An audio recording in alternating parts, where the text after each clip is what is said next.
And we begin tonight with breaking news in Louisville. Within the last hour, we've learned a worker who was trapped inside a collapsed trench has died.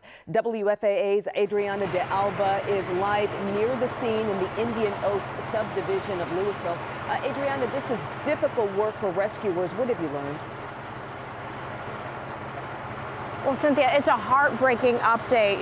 Just learning that minutes ago we were waiting for good news, but then learning that this worker has died. And it's especially heartbreaking because I had just spoken with his brother minutes after he got here. He rushed here when he learned what happened to his brother, and obviously he was hoping that there was still a glimmer of hope his brother would be found alive, and we now know that is not the case. So right now there is a recovery operation underway. We're going to cut away to some shots from earlier. The worker's brother told me that he rushed here as soon as he found out what happened.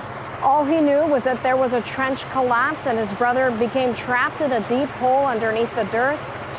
That man was trapped for more than an hour, and rescue crews at this point are still working to recover the man's body. They have the scene covered in tarps. We have our cameras turned away just out of respect.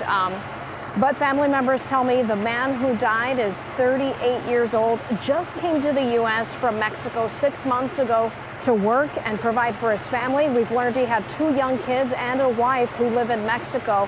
So at this point, we are not naming this man who died because family members are still working to let the rest of the family know. But what I've learned from the scene here in talking with several neighbors is they've told me that they themselves had safety concerns about the kind of work that was being done here and some possible concerns about the quality of the work that was being done. So rest assured, we will be asking those questions in the days to come. We're working as quick as we can to gather information. What we have learned, and I'm going to reference my notes, is that this contracting work was being done by Axis Contracting. That's the name of the company.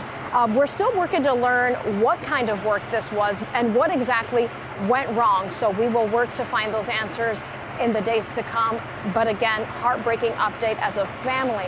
Siblings stand by learning that their brother came to work and will not come home alive today. Live in Louisville, I'm Adriana de Alba.